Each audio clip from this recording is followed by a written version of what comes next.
అపోస్తలుడైన పౌలు తెస్సలోనికీయులకు రాసిన మొదటి పత్రిక మొదటి అధ్యాయం.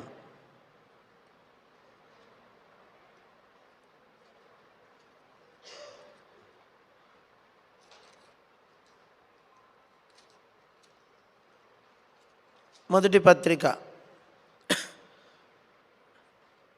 మొదటి తెస్సలోనికీయులు మొదటి అధ్యాయం అందరం కలిసి చదువుకుందాం.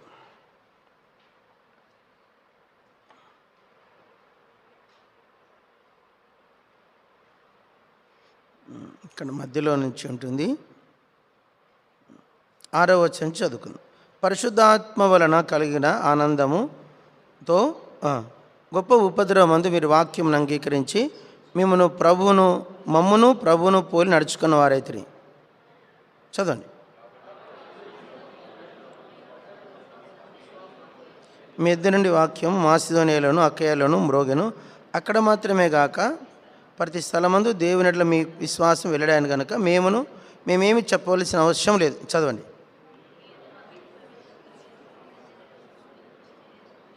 మరియు మీరు విగ్రహములను విడిచిపెట్టి జీవము గలవాడును సత్యవంతుడనైనగు దేవునికి దాసులగుటకును దేవుడు మృతుల నుండి లేపిన యేసు అనగా రాబో ఉగ్రత నుండి మనల్ని తప్పించుచున్న ఆయన కుమారుడైన యేసు పరలోకం నుండి వచ్చినని ఎదురు చూచుటకును మీరు ఇలాగూ దేవుని వైపునకు తిరుగుతారు ఆ సంగతి వారే తెలియజేయుచున్నారు.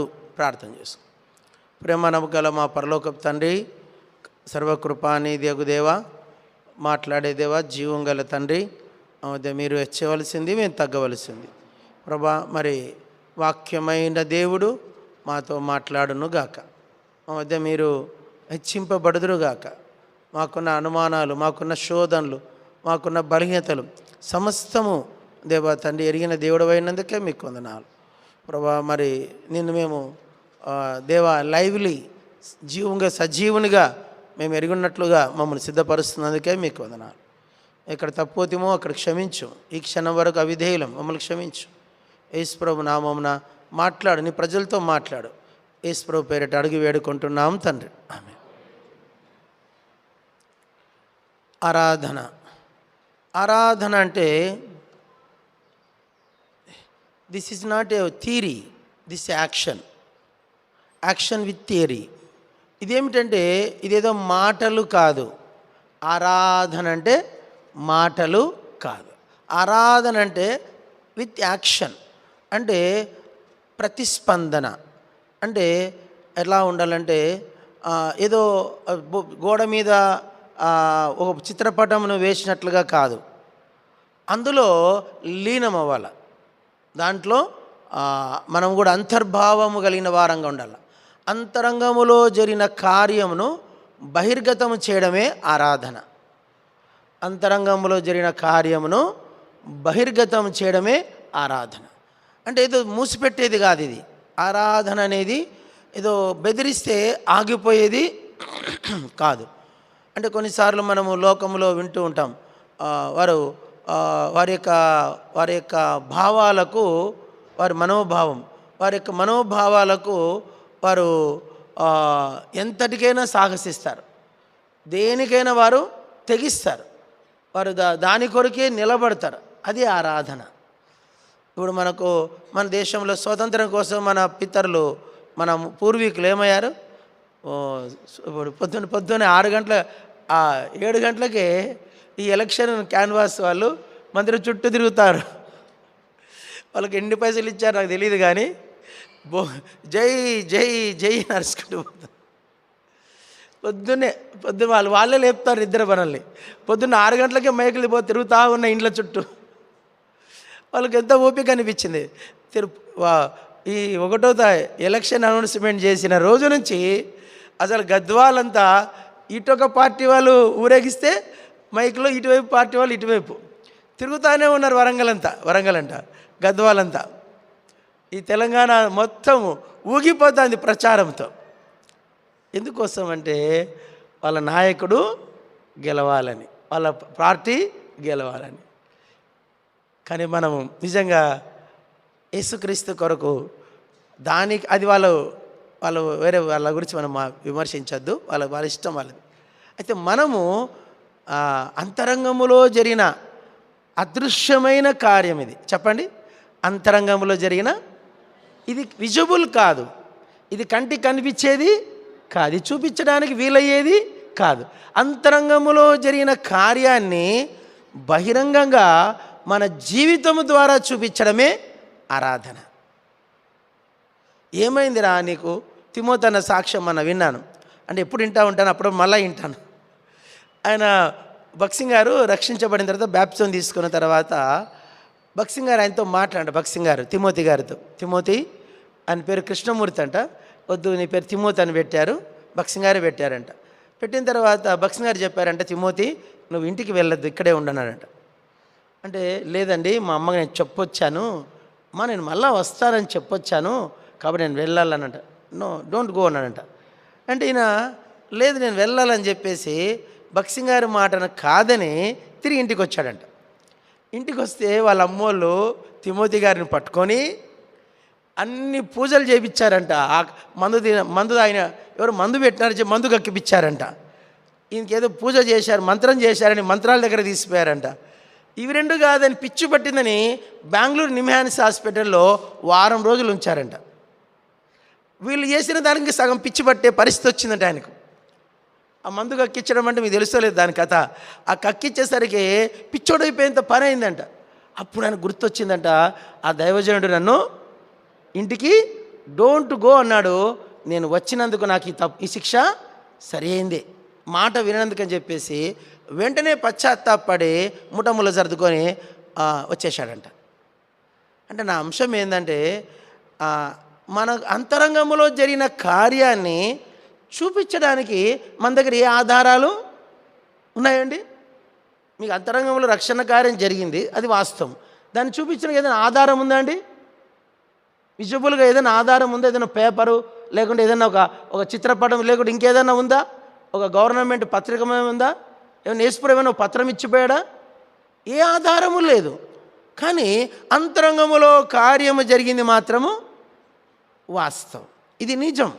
ఏం జరిగిందా? ఏదిద్దే జరిగిందా? నీకు అబద్ధాలాడదు. జరిగిందా జరగలేదా?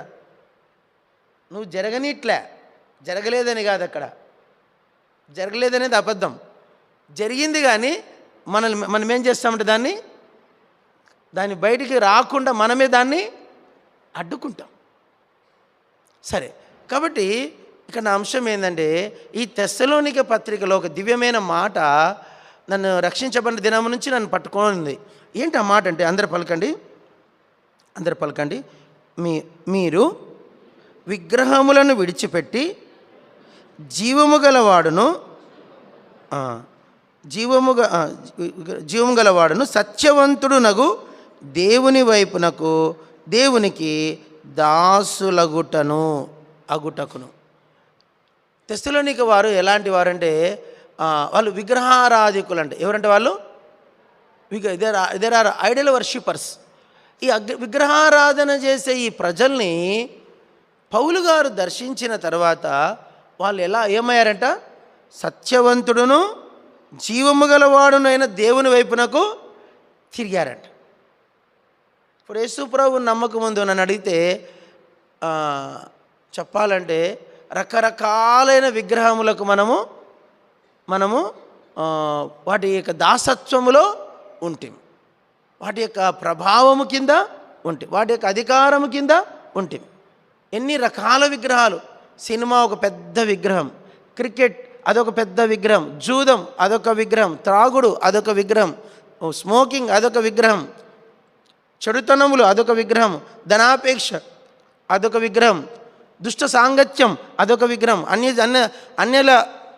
అన్యుల సహవాసం అదొక విగ్రహం. ఎన్ని రకాల విగ్రహాలు! ఆ విగ్రహాలతో మనము ఒక మాట చెప్పాలంటే మన ఆత్మ సొక్కిపోయింది. మన ఆత్మ ఏమైపోయింది? సొక్కిపోవడం అంటే సొక్కి అనే మాట తర్జుమాలో నేను చదివాను, ఎండిపోయిందంట. ఏమైపోయిందంట? ఇప్పుడు చేపలు, పచ్చి చేపలు సముద్రంలో పడతారు. మీరు ఎప్పుడైనా సముద్ర తీరం పోయినారు లేదు? చేపలు పట్టే సముద్ర తీరం పోతే సముద్రంలో పట్టిన చేపల్ని అక్కడే వాళ్ళకు చిన్న పట్టలాగా పరిచి దాని మీద చేపల్ని ఈ పచ్చి చేపల్ని ఆరేస్తారు. అవి ఎండిపోయి రోజు వాళ్ళ పని ఏంటంటే పొద్దున్నే వాటి తిప్పడం. ఎండిపోయి పల ఎగురుతూ ఉంటాయి. అవి ఇంకా వట్టిగా ఎండిపోతాయి అన్నమాట. అట్లా మానవుని ఆత్మ, బ్రతికున్న మానవాత్మను ఈ లోకంలో ఉన్న విగ్రహాలు ఏం చేస్తాయంటే తెలుసా, మనల్ని సొక్కిపోయేట్లు చేస్తాయంట. ఆత్మలో ఏమాత్రము జీవము లేకుండా ఎండిపోయినట్లుగా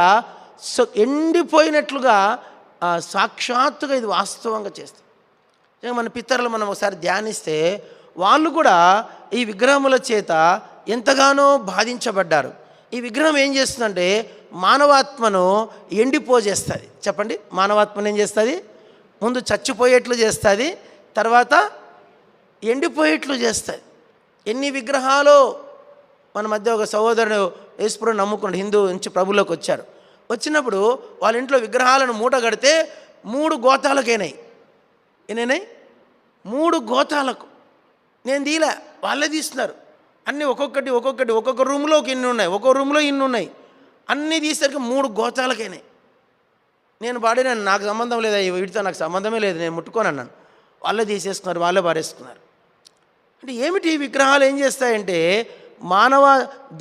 జీవము గల దేవుని యొద్ద నుండి అవి మానవాత్మను హత్య చేస్తాయి. రెండవదిగా మానవాత్మను ఎండిపోయేట్లుగా చేస్తాయి. సరే, ఇప్పుడు మనం రెండవదిగా చదువుదాము. చదవండి. యెహోషువ గ్రంథము 24వ అధ్యాయం. యెహోషువ 24 చదవండి. యెహోషువ గ్రంథం 24వ అధ్యాయం. మన పితరుడైన అబ్రహాము సంగతి చదవండి. 24వ అధ్యాయము 2వ వచనం చదవండి. 24:2. యెహోషువ జనులందరితో ఇట్లను, ఇశ్రాయేలు దేవుడైన యెహోవా సెలవిచ్చింది ఏమనగా, ఆది కాలము నుండి మీ పితరులు అనగా అబ్రహాముకును నాహోరుకును తండ్రి అయిన తెరాహు కుటుంబీకులు నది యూఫ్రటీస్ అద్దరిని నివసించి ఇతర దేవతలను పూజించిరి. ఎవరెవరంటే వీరు? నాహోరు, తెరాహు, అబ్రహాం. వీరందరూ కూడా ఇతర ఎక్కడంటే వాళ్ళు నివసించింది? నది అద్దరిని, యూఫ్రటీస్ అంటారు. యూఫ్రటీస్ అంటే అర్థం ఏంటంటే మాధుర్యం, తీయటి నీళ్ళంట, అతి స్వీట్ వాటర్ అంట. ఆ స్వీట్ వాటర్ ఉన్నటువంటి ఆ నది యూఫ్రటీస్. ఆ నది అద్దరిని, ఆ దేశం ఏంటంటే మెసొపొతేమియా, ఆ నది అద్దరిని. ఆ దేశంలో మన పితరుని అబ్రహాము అన్య దేవతలను పూజించేవాడంట. ఇక్కడ మీరు కొంచెం ఆగుతాం. ఎక్కడి నుంచి ఎవరు నేర్పించారు ఈ దేవతలు? ఆది కాండంలో మనం 3వ అధ్యాయంలో చదివితే మంచి చెడుల తెలివినిచ్చు ఆ యొక్క వృక్ష ఫలమును మొదటిగా తిన్నారు. తర్వాత దినాల్లో ఏమొచ్చింది? 4వ అధ్యాయంలో నరహత్యలు వచ్చినాయి. ఏమొచ్చినాయి? నరహత్యలు వచ్చినాయి. తర్వాత 4వ అధ్యాయంలోనూ ఇంకొకటి వచ్చింది. ఏమిటి? బహుభార్యా తత్వం. ఏంటి చెప్పండి, ఏం భార్యలంట? బహుభార్యల్ని. అంటే లెమెక్కి ఎంతమంది భార్యలు? ఆదా సిల్ల, నువ్వు నా భార్యలారా. అంటే లెమెకుకు చాలామంది భార్యలు ఉన్నారు. తర్వాత కొంచెం కిందికి వచ్చేసరికి 5వ అధ్యాయంకి వచ్చేసరికి 6వ అధ్యాయంకి వచ్చేసరికి మనుషులు ఏమయ్యారంటే బలత్కారులు అయ్యారు. ఏమయ్యారు? బలత్కారం. మొదటేంటి? అవిధేయత వచ్చింది, తర్వాత నరహత్యలు వచ్చినాయి, తర్వాత బహుభార్య తత్వం వచ్చింది, తర్వాత ఏమొచ్చింది? బలత్కారం వచ్చింది. అర్థమవుతుంది మీకు? పాపం ఎట్లా వచ్చింది? ఫస్ట్ ఏం చెప్పండి? అవిధేయత, తర్వాత నరహత్యలు, తర్వాత బహుభార్య తత్వం, తర్వాత బలత్కారం. ఈ బలత్కారం తర్వాత ఏమైందంటే మనుషులు దేవుని సన్నిధిని చెడిపోయారంట. ఏమైపోయారంట? చెడిపోయారు. అది జలప్రలయం వచ్చిన తర్వాత మొత్తం ఇదాన్ని శుభ్రం చేశాడు దేవుడు. తర్వాత మనం 10వ అధ్యాయంకి వచ్చేసరికి మనుషులు ఏం నేర్చుకున్నారంటే విగ్రహారాధన నేర్చుకున్నారు.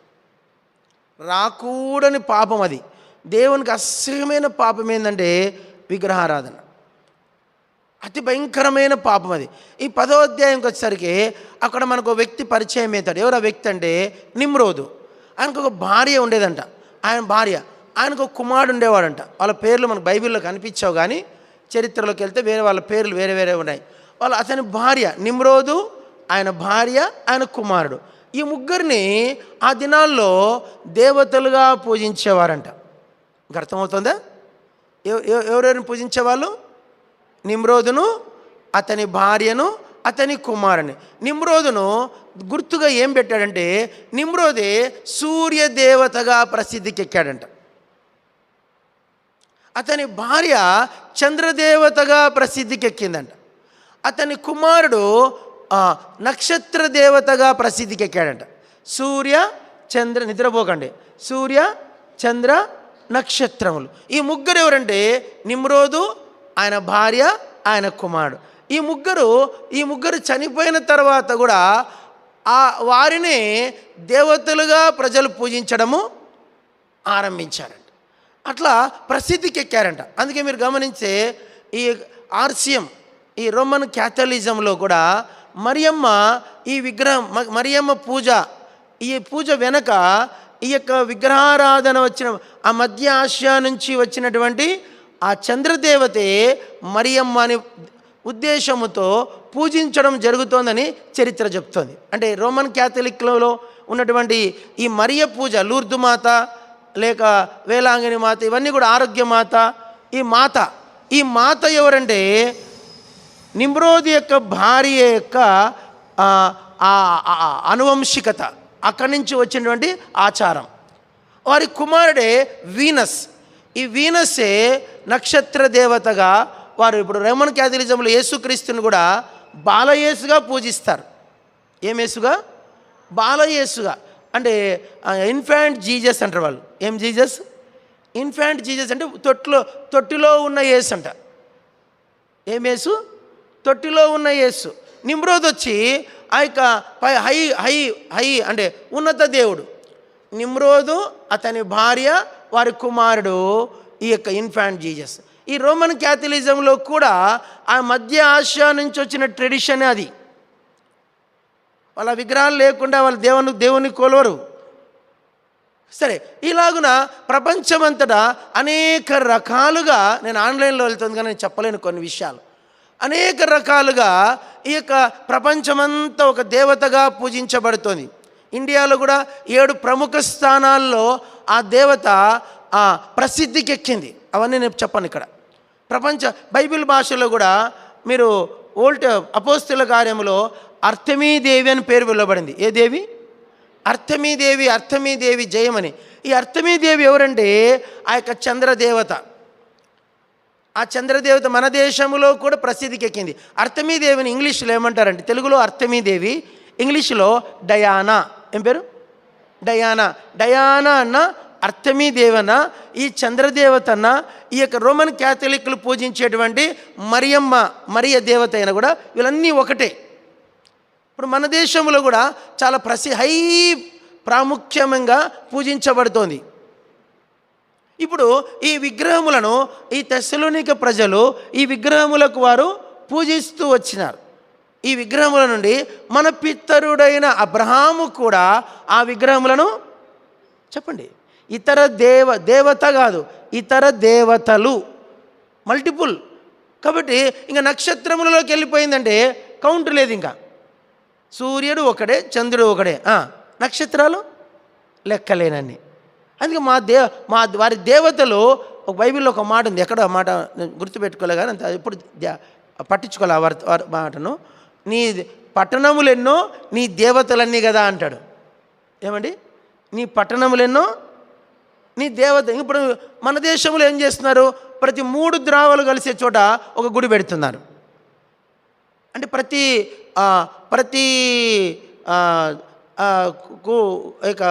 3 దారాలు, అంటే దాన్ని తెలుగులో ఏం చెప్పాలి నాకు అర్థం కావట్లే.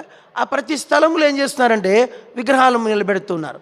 ఇట్లా మీరు చెప్పుకుంటూ పోతే ఈ విగ్రహారాధన అనేది పరిపాటి అయిపోయింది. ఇప్పుడు ఏమైంది? ప్రతి చౌరస్తాలో అంబేద్కర్ బొమ్మ, ప్రతి చౌరస్తాలో వైఎస్ఆర్ బొమ్మ, ప్రతి చౌరస్తాలో ఇందిరాగాంధీ బొమ్మ, ప్రతి చౌరస్తాలో రాజీవ్ గాంధీ బొమ్మ, నెహ్రూ బొమ్మ, గాంధీ బొమ్మ, ఇంకా రాను మదర్ తెరీసా బొమ్మ. క్రిస్టియన్స్ ఉంటే మదర్ తెరీసా బొమ్మ. ఈ బొమ్మలు బైబిల్ ఏమంటుంది? లేవీకాండము 26వ అధ్యాయం 2వ వచనంలో, నీ దేశములోనైనను ఏ విధమైన విగ్రహము నీవు నిలుపకూడదు అని దేవుడు చెప్తే మనుషులు ఏం చేస్తున్నారు? చౌరస్తాకి ఏం చేస్తున్నారు? బొమ్మలు నిలుపుతారు. ఇప్పుడు ఆ గంజిపేటకు పెద్ద బొమ్మను పెట్టేశారు. ఎక్కడ కొంచెం కూడలి ప్రధాన కూడలి అంటారు. ప్రతి కూడలిలో ఒక దేవతను పెట్టేస్తున్నారు. దాని ఫెస్టివల్ వస్తుంది, ఒక పండుగ వస్తుంది. అంబేద్కర్ జయంతి, గాంధీ జయంతి, ఇందిరమ్మ జయంతి, వైఎస్ఆర్ జయంతి. ఆ రోజు ఏం చేస్తారు? వాడికి దండలేయడము, వాటికి పూజ చేయడము, వాడికి ఏమేమో చేయడము, వాటి పేరు చెప్పుకొని పూజలు చేయడం. గాంధీకంటూ సపరేట్ టెంపుల్ కట్టలే కానీ ప్రతి చౌరస్తాలో ఆయన దేవతను చేసి పడేశారు. ఆయన పేరున పాటలు కూడా కట్టేశారు.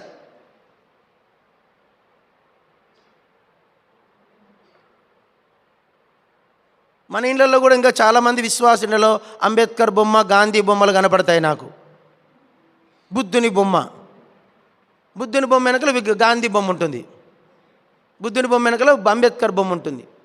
ఇవన్నీ ఏంటివంటే ఇంకా ఇప్పుడు దినాల్లో చాలామంది విశ్వాసులలో ఒక బొమ్మ ఉంది. ఏం బొమ్మ అంటే నేను చూస్తే తీసేపిస్తాను. ఏం బొమ్మ అంటే కుబేరుని బొమ్మ. ఏం బొమ్మ తెలుసా? కుబేరుడు బొమ్మ. ఆ కుబేరుని బొమ్మ. ఇంకొందరు ఏంది? తాబేలు బొమ్మ. ఇట్లా విగ్రహములు బైబిల్ ఏముంది? ఆకాశం అందేను, భూమి మీదేను, భూమి క్రింద నీళ్ళ ఎందేను అని నీళ్ళలో ఉండేటువంటి బొమ్మలు కూడా చేప బొమ్మ, తర్వాత తాబేలు బొమ్మ, బల్లి బొమ్మ, రకరకాల. ఆఖరికి రేపు పొద్దున నువ్వు చస్తే నేను చస్తే మనల్ని కూడా ఏం చేసేస్తున్నారు చెప్పండి? ఇప్పుడు భక్సింగ్ గారు కూడా బొమ్మను చేసి పడేసిండ్రు. ఆలోచించాలి మనం. భక్సింగ్ గారు చెప్పిన ఆ సందేశము పాటించట్లే కానీ ఆయన ఫోటో పెట్టుకుంటే ఏదో సాధించిపోతామని చెప్పేసి భక్సింగ్ గారి యొక్క విగ్రహాన్ని కూడా చేసే, అంటే ఆ యొక్క ఫోటో తీసుకొచ్చి పెట్టే పరిస్థితులు వచ్చేస్తున్నాయి అన్ని చోట్ల. ఇప్పుడు దేవదాసయ్య గారు ఏం చేశారు? ఆయన కూడా ఫోటో కట్టేసి, ఇప్పుడు ఏసన్న చర్చికి పోండి, పెద్ద ఫోటో ఉంటుంది ఏసన్న గారి ఫోటో. ఆ ఫోటో లేకుండా ఏసన్న చర్చిలు ఉండవు, ఓసన్న చర్చిలు. ఆయన విగ్రహం చేసేశారు. అంటే నేనున్న కాడ నేను పెట్టను కానీ కొందరు విశ్వాసులు తప్పకుండా భక్సింగ్ గారు ఎంతో పెద్ద ప్రాముఖ్యత ఇచ్చినట్టు చేస్తారు. అసలు భక్సింగ్ గారు అంటే ఏం తెలుసు మీకు? భక్సింగ్ గారి అనుమతి లేకుండా భక్సింగ్ గారి చెప్పనశక్య మహిమాయుక్తమునైనా సంతోషం అనే పుస్తకంలో భక్సింగ్ గారి అనుమతి లేకుండా ఆయన ఫోటో పెట్టారంట. భక్సింగ్ గారు బుక్ రూమ్లో అన్నిటినీ కాల్చిపిచ్చాడంట. భక్సింగ్ గారు అన్నిటినీ తగలబెట్టించాడంట. నో, అంత స్ట్రిక్ట్ దైవభక్తుడు, అంత ఆత్మీయమైన క్రమముతో దీన్ని తీసుకొని వచ్చాడు. ఎంత దైవికమైన, ఏ విధంగా ఎక్కడే కానీ సంఘములలోకి ఏం రాకూడదు? విగ్రహము రాకూడదు. ఏ విధమైన విగ్రహం రాకూడదు. చాలామంది విశ్వాసులకు వెళ్ళినప్పుడు వాళ్ళు చచ్చిపోయిన వాళ్ళ అమ్మ బొమ్మ, వాళ్ళ నాన్న బొమ్మ, వాళ్ళ తాత బొమ్మ, వాళ్ళ ముత్తాత బొమ్మ, ఈ బొమ్మలన్నీ పెట్టుకొని ఉంటారు దరిద్రులు. ఇలా బిరువాలు పెట్టుకో, లేదా ఫోటో ఆల్బంలో పెట్టుకో, లోపల పెట్టుకో.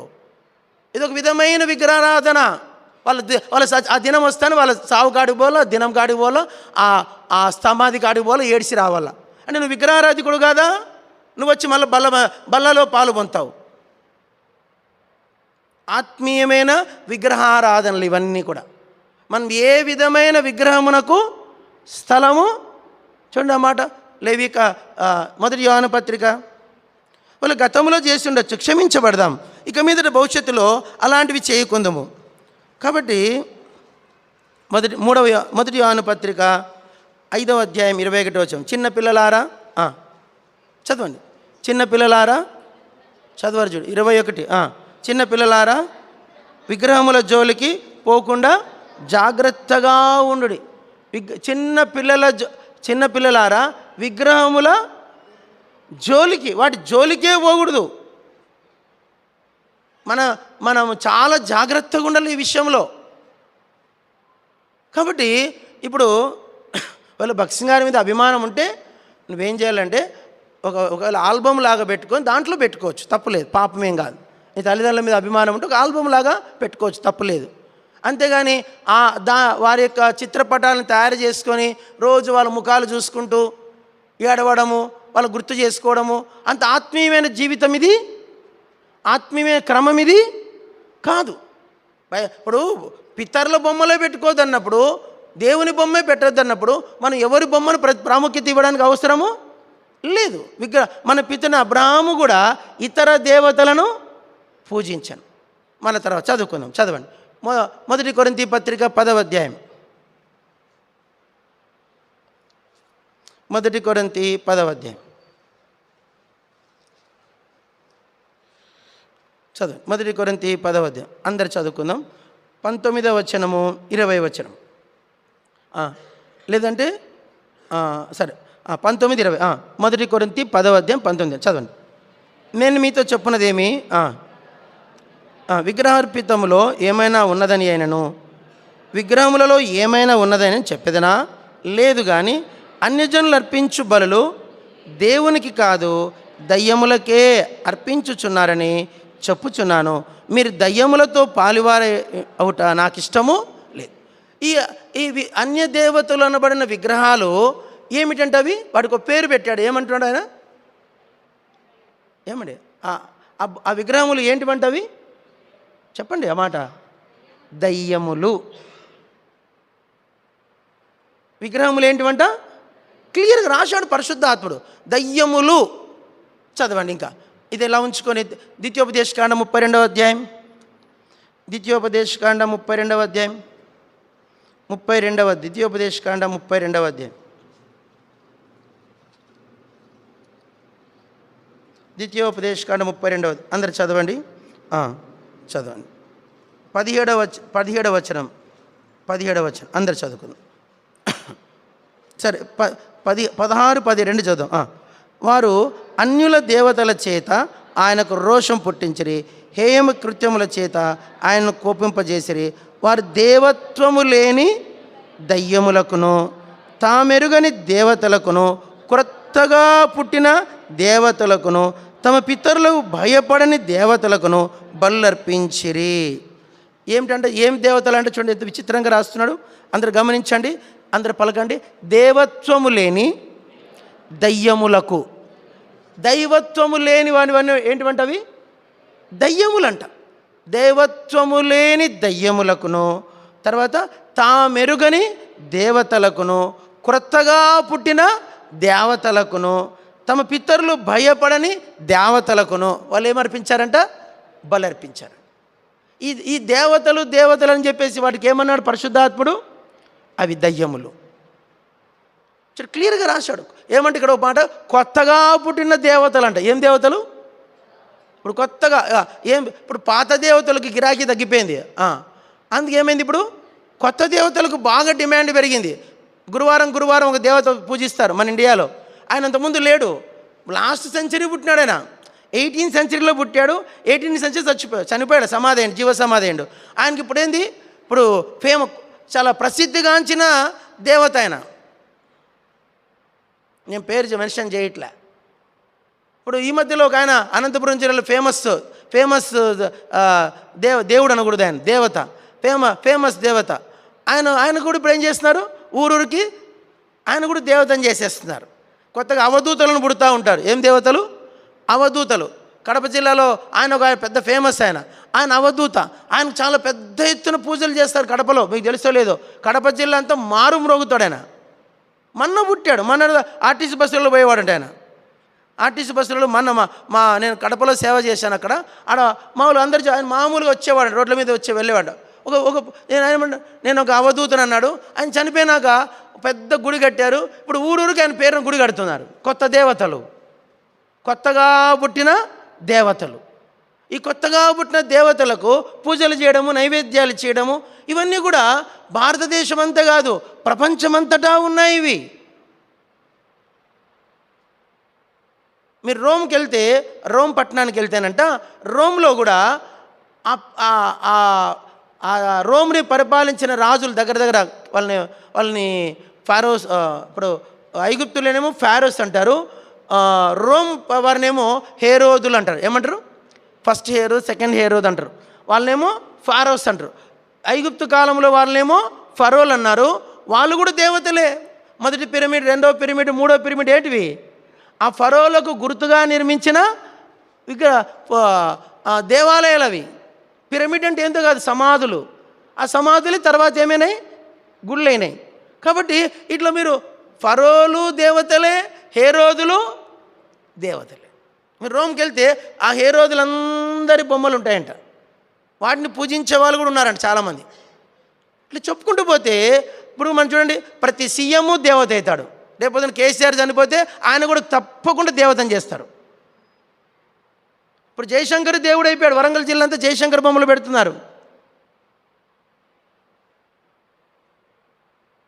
భారతీయులు ఎంత గుడ్డివారు చూడండి, ఎంత గుడ్డితనం, ఎంత గుడ్డితనం. రేపొద్దున వైఎస్ని బొమ్మను చేసిన జగన్ చేయరా?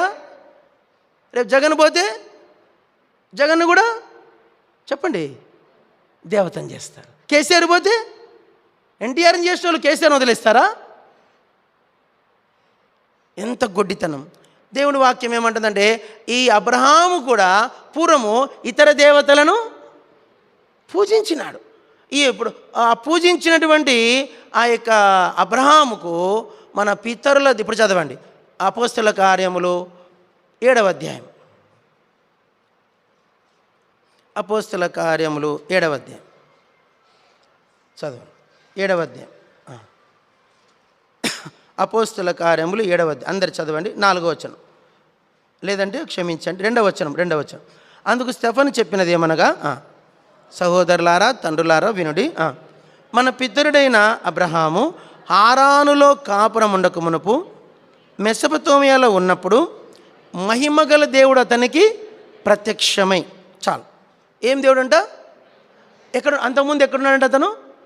మెసొపొతేమియాలో ఉన్నప్పుడు, హారానులో కాపురం ఉన్నప్పుడు. హారాను నుంచి, హారాను మెసొపొతేమియాలో యూఫ్రటీస్ నది దగ్గర ఉండేవాడంట. ఎవరు? అందుకే చూడండి, మీరు మన భారతదేశంలో కూడా ఏంటి, ప్రతి నది దేవుడే. తెలుసా మీకు? ప్రతి నది దగ్గర గుళ్ళు కడతారు. ప్రతి నది పోయిందంటే ఆ నది ఏ ఊర్లో ఎమ్మడిపోతుందో. ఇప్పుడు బీచ్పల్లి పోయింది, బీచ్పల్లి దగ్గర ఏం చేశారు? గుడి చేశారు. ఇక్కడ జోగులాంబ దగ్గర ఊరి పేరు అసలు పేరు ఎందుకు పోయింది, అది ఆడ ఆ నది పోతే ఆడ గుడి చేశారు.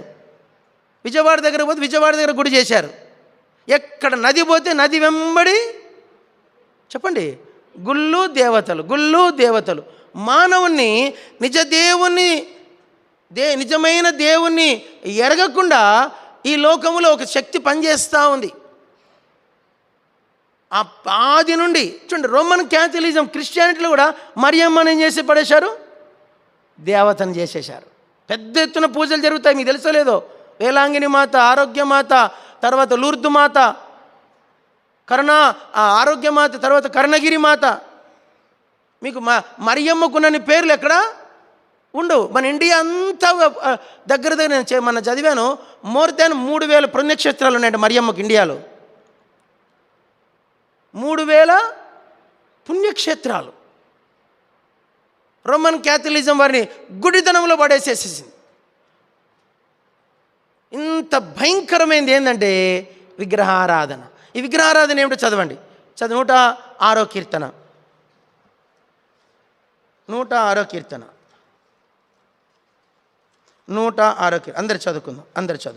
అందరు చదువుకుందాం. 35వ వచనము, 36వ వచనము చదువు. 35, 36. అన్యజనులతో సహవాసం చేసి వారి క్రియలు నేర్చుకొనిరి, వారి విగ్రహములకు పూజ చేసిరి, అవి వారికి ఊరి ఆయను. ఈ విగ్రహములు ఏమైతాయంట? ఊరి. ఈరోజు మీ ఆరాధనలు ఏం చెప్పాలంటే, ఆరాధన ప్రభా, ఒకప్పుడు మా పితరులు ఏం చేశారు? విగ్రహములను పూజించినారు, విగ్రహములను సేవించినారు. ఏ దేవతలు? కొత్త దేవతలు, తర్వాత దేవత్వము లేని దయ్యములకు, తర్వాత అన్య దేవతలకు, ఆ దయ్యములకు క్లియర్ దయ్యములకు వారు బలులను అర్పించినారు. దైవత్వము లేని దయ్యములకు అన్యజనుల సహవాసం చేశారు. అన్యజనులతో కలిసి వాళ్ళు కూడా నేర్చుకున్నారు. ఈ విగ్రహారాధన ఏం చేస్తుందంటే మానవాత్మను గుడ్డితనంలోకి తీసుకెళ్తుంది. అంతేకాకుండా ఒక చిన్న విషయం చెప్తాను, అందరూ పలకండి. ఎవరికైతే హృదయములో దేవుడు ఉండడో వారు దేవుణ్ణి బయట వెతుకుతారంట. బైబిల్ ఆ మాట క్లియర్గా ఉంది. వారు దేవుణ్ణి కనుగొందురేమో అని వెతుకులాడుతారంట. ఎవరో చెప్తారు, ఇక్కడ పలానా మేము మహారాష్ట్ర పోయినాము, ఆడొక శక్తి గల దేవుడు నాడు, ఆడికి పోతే మాకు మేలు జరిగింది. మీకు హైదరాబాద్లో ఒక కొత్తగా బాబా వచ్చాడు. ఆయన బాబా అంటే కాలేజ్ బాబా. ఏం పేరు ఆయన పేరు? కాలేజ్ బాబా. మీరు హైదరాబాద్కి వస్తే మీకు ఫేమస్ ఆయన మూసీ నది దగ్గర కూర్చునేవాడు. ఎవడో వచ్చి ఆయన ఇట్లా కూర్చొని ఉంటే ఒకడు పోయి మొక్కుతానంట. మొక్కుతా అంటే ఆ బాబా ఏం చేశాడంటే ఓ నీళ్ళు ఇచ్చాడంట. ఆ నీళ్ళు ఏం నీళ్ళు? మూసీ నీళ్ళు అంట. ఏం నీళ్ళు అంట? మూసీ అంటే తెలుసా మీకు? మొత్తం హైదరాబాద్ డ్రైనేజ్ అని దాంట్లో కలుస్తుంది. ఆ డ్రైనేజీ నీళ్ళు, ఆ మూసీ నీళ్ళు వస్తే వాడు తాగాడంట. తాగితే పరీక్ష పోయి రాశాడంట. సూపర్ రాశాడంట. పరీక్ష సూపర్ రాసేసరికి వాడు పోయి కాలేజీ అందరూ నేను ఆ మూసీ బాబా, ఏం బాబా? ఆ మూసీ బాబా కాలేజ్ బాబా, కాలేజ్ పక్కన ఉంటుంది, ఉస్మానియా కాలేజ్ పక్కన. ఆ బాబా దగ్గరికి వెళ్ళి ముక్కితే ఆయన నాకు నీళ్ళు ఇచ్చాడు. ఆ నీళ్ళు అయినప్పటి నుంచి ఇంకందరూ సీసాలు పట్టుకొని పోవడం మొదలు పెట్టారంట. మనుషులు ఎంత గుడ్డితనం చూడండి. కర్ణాటకలో ఒక ఆమె ఇంటి పెరట్లో చెట్టు పెట్టుకుందంట. ఆ చెట్టు పెట్టుకుంటే ఆ చెట్టు పప్పాయి చెట్టు. ఆ పప్పాయి చెట్టు కోసిందంట కాయ కాస్తే. ఆ పప్పాయి కాయలో ఒక విధంగా ఇట్లా ఉందంట. అమ్మో, నా పప్పాయి చెట్లు ఏముంది, దేవత వచ్చిందని చెప్పేసి ఆమె పక్కన వాళ్ళకి అవునా అని చెప్పి పక్కన వీళ్ళు ఏం చేశారు, ఆ చుట్టుపక్కలంతా ఆ పప్పాయి కాయ, కోసిన పప్పాయి కాయ ఇట్లా పెడితే పూజలు చేయడం మొదలుపెట్టారు. ఎంతమంది లేరండి? ఎంతోమంది. కొబ్బరికాయ కొడితే కొబ్బరికాయలో పువ్వు వచ్చిందంటే అమ్మో దేవుడు వచ్చేసాడని చెప్పేసి దాన్ని మొక్కిన వాళ్ళు ఎంతమంది లేరు? కొబ్బరికాయ పువ్వే, పప్పాయికాయ పువ్వే. జంతువులు దేవతలే, అన్ని దేవతలే. నీ పట్టణములెన్నో, నీ దేవతలు అన్ని కదా అంటాడు. కాబట్టి ఈ విగ్రహారాధన ఏం చేస్తుందంటే అంతరంగములో దేవుడు లేకుండా చేస్తుంది. అందుకే దేవుడు ఆరంభంలో ఏం చెప్పాడు? నీ దేవుడిని యెహోవాను మాత్రమే సేవించవలను. పైన ఆకాశమందు, కింద భూమి యందు, భూమి క్రింద నీళ్ళ యందేను దేని రూపం నేను, దేని విగ్రహం నేను నువ్వు చేసుకొనకూడదు, సాగిలపడకూడదు, పూజింపకూడదు. 3 చెప్పండి. చేసుకొనకూడదు, సాగిలపడకూడదు. ఎవరే కానీ విశ్వాసులు, చచ్చిపోయిన వాళ్ళు, విశ్వాసులైన వాళ్ళు, దేవుని బిడ్డైనా సరే చనిపోతే వాని ఫోటోలు పెట్టి దండాలు దస్కాలు పెట్టకూడదు. అసలు చేసుకోనేకూడదు ఫోటో. మా నాయన విశ్వాసి చనిపోయాడు, నేను మా నాయన ఫోటో చేసుకోలే. మా అమ్మ చచ్చిపోయింది, మా అమ్మ ఫోటో నేను చేసుకోలే. మా అమ్మ ఫోటో మా ఇంట్లో పెట్టుకోలే, నేను మా నాన్న ఫోటో పెట్టుకోలే. ఏది వాళ్ళ అది ఊరికే ఉంటే ఒక ఆల్బమ్లో పెట్టుకోవడానికి కూడా ధైర్యం, ఆల్బమ్లో పెట్టుకోను అంతే. ఎప్పుడైనా చూసుకోవడానికి ఏదో ఐడెంటిఫికేషన్ ఆల్బమ్లో పెట్టుకో. వారి కొరకే నువ్వు ఇంట్లో ప్రత్యేకమైన స్థానం నీ గృహంలో ఎప్పుడే కానీ చెప్పండి ఇవ్వకూడదు. ఏ విధమైన విగ్రహమునకు మీ జీవితంలో స్థలం ఇవ్వకూడదు. ఆ విగ్రహం మీ ఇంట్లో ఉందంటే మీ ఇంట్లో నుంచి దేవుని సన్నిధి వెళ్ళిపోతుంది. ఏ విధమైన విగ్రహం, సచ్చిన ప్రతి ఒక్కరిని విగ్రహం చేసి పడేస్తున్నారు మనం, అన్య దేవతలు. కాబట్టి తెస్సలోనికీయులు కూడా అన్య దేవతలను పూజించేవారు. వారిని ఏం చేశాడు పౌలు గారు దర్శించినప్పుడు, వారిని విగ్రహముల నుండి నిద్రపోదండి ఏం చేశాడ? జీవము గలవాడును సత్యవంతుడునైన దేవుని వైపునకు తిరిగి. చదవనమాట మళ్ళీ ఒకసారి లేటుగా వచ్చిన వాళ్ళ కోసం. మొదటి తెస్సలోనికీయులు మొదటి అధ్యాయం 9-10 కలిసి ఉంటాయి. మీ యొద్ద మాకు ఎట్టి ప్రవేశం కలిగనో అక్కడి జనులు మిమ్మల్ని గురించి తెలియజెప్పుచున్నారు. ఇక్కడి నుంచి మీరు చదవాల. మరియు మీరు విగ్రహములను విడిచిపెట్టి జీవము గలవాడును సత్యవంతుడునకు దేవునికి దాసులగుటకును. చాలు. విగ్రహములను విడిచిపెట్టి జీవము గలవాడును సత్యవంతుడు నగు దేవుని వైపునకు మీరు సత్యవంతుడు దేవునికి మీరు దాసులగుటకు దేవుడు మిమ్మను పిలిచాడు. ఈరోజు మీ ఆరాధనలో ఏం చేయాలంటే, అవును ప్రభా, ఈ విగ్రహారాధన నుంచి నన్ను విడిపించినావు. మా పితరులందరూ కూడా ఆ విగ్రహములకు బలైపోయారు. చిత్రం చెప్పాలంటే నీ తరములో నీకు విశ్వాసము, రక్షణ దొరికింది. నీకు దొరికింది ఈ రక్షణ. నిజం చెప్పాలంటే మన పితరులు, నా చిన్న ఎగ్జాంపుల్ చెప్తా. నా ఇంట్లో నేను మొదటి విశ్వాసిని, మా ఖాందాన్లో నేను మొదటి విశ్వాసం. ఇప్పుడు మా నాన్నను ప్రభులోకి, మా అమ్మను ప్రభులో తెచ్చుకున్నాను. ఓకే, దేవుని కృపది. వాళ్ళ పితరులను తీసుకుంటే చెప్పండి, వాళ్ళందరూ కూడా ఒక మాట చెప్పండి, నశించిపోయారు. చెప్పండి, ఇప్పుడు నా మేరమ్మ వాళ్ళ ఇంట్లో కూడా ఆమె మొదటి విశ్వాసి. ఆమెను బట్టి వాళ్ళ మమ్మీ డాడీకి రక్షణ దొరికింది, వాళ్ళ మేనత్తకు రక్షణ దొరికింది. ఇంకా వాళ్ళ పితరులందరూ ఏమైపోయారు చెప్పండి? వాళ్ళ పితరులు ఒక మాట చెప్పండి, ఏమవుతుంది? నశించిపోయారు. ఇప్పుడు నీ విషయంలో నీకు రక్షణ దొరికింది, మీ పితరులందరూ ఏమయ్యారు? నశించిపోయారు. నశించిపోవడం అంటే తెలుసా? యుగ యుగములు అగ్నిగంధకములతో మండు గుండములోనికి దిగి వెళ్ళిపోయారు. నువ్వెంత భాగ్యవంతుడవో, క్రీస్తు యేసునందు నువ్వెంత భాగ్యవంతుడో వర్ణించలేం. ఇది మనం ఎరిగితే ఈ రక్షకుని కోసము మనం ఎంతటి క్రయమునైనా, ఎంతటి వెలైనా సరే ఎంతో సంతోషంగా మనము చెల్లించగలుగుతాం. దీని కొరకు మన యేసు ప్రభు ఈ యొక్క చదువున మాట 2 మాట చదువుకుని మన ఆరాధనకి వెళ్ళిపోతాం, టైం అయిపోతుంది. 100 కీర్తనలు 129 చాలా మంచి మాట ఉంటుంది. 129వ కీర్తన చదవండి. దొరికిందా? 129వ కీర్తన అందరు చదవండి. 3వ వచనము 4వ వచనం చదవండి. దున్నువారు నా ఊపి మీద దున్నిరి, వారు చాలను పొడుగ్గా చేసిరి. యెహోవా న్యాయవంతుడు, భక్తిహీనులు కట్టిన త్రాళ్ళు ఆయన తెంపియున్నాడు. చాలు. 2 చదవండి. 124 కీర్తన 4వ వచనం. 4 ఒక్క నిమిషం.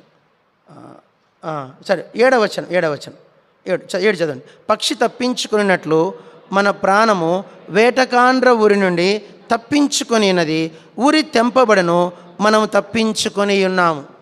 అందరూ పలకండి, ఊరి తెంపబడను మనం తప్పించుకొని ఉన్నాము. భక్తిహీనులు కట్టిన త్రాళ్ళు ఆయన తెంపి ఉన్నాడు. ఎవరు? నేను ఒక మాట చెప్పనా, నేను ఈరోజు రక్షించలోకి తీసుకొచ్చింది ఎవరో తెలుసా? సాక్షాత్తు జగద్రక్షకుడే, యేసు ప్రభువే. ఆయన నీకున్నటువంటి త్రాళ్ళన్నీ తెంపివేసి ఉన్నాడు. చాలామంది మందిరాలకు వస్తారు, ఇంకా కాళ్ళకు నల్లదారాలు కట్టుకొని ఉంటారు, చేతులకు నల్లదారాలు కట్టుకుంటారు. కనీసం ఆ నల్లదారాలకు సంబంధించింది ఒకటైనా మన ఒంటి మీద పెట్టుకుంటారు. ఇవన్నీ కూడా బంధకాలు, కట్లు. ఈ కట్లను ఆయన తెంపి ఉన్నాడు. భక్తిహీనులు కట్టిన త్రాళ్ళను ఆయన కంకణాలు అంటారు, రక్షాబంధన్ అంటారు. కొందరు చాలామంది విశ్వాసులు అంటారు, బల్ల తీసుకుంటారు, ఇంకా రాఖీ కట్టించుకుంటారు. రాఖీ అంటే ఏంది? అది దాని వెనక విగ్రహారాధన. ఆ రాఖీ అని ఒక చిన్న తాడే, కానీ ఆ తాడు వెనక ఎవరుంది తెలుసా? రక్షాబంధన్. బంధన్ అంటే ఏంది? బంధకం. ఏమి రక్ష? ఆ దేవతల యొక్క రక్ష. నిన్ను తెలియకుండానే నిన్ను అన్య దేవతల వైపునకు తీసుకెళ్తోంది ఈ యొక్క బలహీనతలు. మీరు కట్టకూడదు, వాళ్ళు కట్టించుకోకూడదు. కాబట్టి అన్ని రకాలైన విగ్రహాల నుంచి ప్రభు మనల్ని తెంపి ఉన్నాడు. ఆ కట్లను తెంపి ఉన్నాడు, ఆ ఉరులను తెంపి ఉన్నాడు, మనల్ని విముక్తిని చేశాడు. జీవము గల వాని వైపు తిప్పేట్లుగా మనల్ని యేసు ప్రభు. అందుకే శిలువ మీద ఆయన మన బంధకముల కొరకు ఆయన బంధించబడ్డాడు. గమనించారు లేదు? మేకులు ఏం చేశాయంటే ఆయన, బైబిల్ చెప్తుంది 105వ కీర్తనలో, ఇనుము ఆయన చేతులను కాళ్ళను బాధించాను. చదవండి 105వ కీర్తన 105వ కీర్తన చదవండి. 105వ కీర్తన 18వ వచనం. వారి సంకెళ్ళ చేత అతని కాళ్ళను నొప్పించిరి, ఇనుము అతని ప్రాణమును బాధించాను. మళ్ళీ చదవండి. సంకెళ్ళ చేత అతని కాళ్ళను నొప్పించిరి, ఇనుము అతని ప్రాణమును. ఇనుము ఏం చేసిందంటే చిన్న సూది గుచ్చుతాను ఇట్లుదండి. ఇప్పుడు మీకు ఎప్పుడు క్యానీలో వేస్తారు, వేసేప్పుడేమో ఐరన్ ఉంటుంది, లోపలికి వెళ్ళిన తర్వాత చిన్నగా ఐరన్ సూది తీసేస్తారు, లోపల ప్లాస్టిక్ సూది ఉంటుంది, నొప్పి ఉండదు. ప్లాస్టిక్కి నొప్పి ఉండదు, కానీ ఐరన్ ఎంత నొప్పో తెలుసా? చాలా నొప్పి ఉంటుంది. చూడండి, ఇనుము మన దేహములోకి వెళ్ళిందంటే ప్రాణం పిండుతుందంట. అట్లే యేసు ప్రభు దేహాన్ని ఇనుము ఏం చేసిందంట? బాధించిందంట. ఆయన కాళ్ళను అది నొప్పించిందంట. కాళ్ళల్లో చేతుల్లో మేకులు ఆయన దేహాన్ని నొప్పించింది. ఎందుకు నొప్పి తెలుసా? నిన్ను బంధకముల నుండి విడిపించాలంటే తాను బంధకములలోకి వెళ్ళాల్సిందే. కాబట్టి మనకి బైబిల్ అంటుంది, భక్తిహీనులు కట్టిన త్రాళ్ళను, ఆ బంధకముల నుండి ఆయన నిన్ను విడిపించాడు. ఇప్పుడు మీరు చెప్పాలి, ప్రభా ఒకప్పుడు నేను ఎన్నో బంధకాల్లో ఉంటిని, అన్యజనుల బంధకాలు, పితరుల బంధకాలు, విగ్రహముల బంధకాలు, కొత్త దేవతల బంధకాలు, రకరకాలైన బంధకాలను నన్ను విడిపించినావు, నన్ను విమోచించినావు, ఇందుకై నీకు వందనాలు అని చెప్పగలిగితే ప్రభు సంతోషపడతాడు. అది నిజమైన ఆరాధన. అది ఒట్టి మాటగా కాకుండా జీవితంలో కూడా దాన్ని ప్రదర్శించాలి. ప్రభు మాటలు అంగీకరించునుగాక.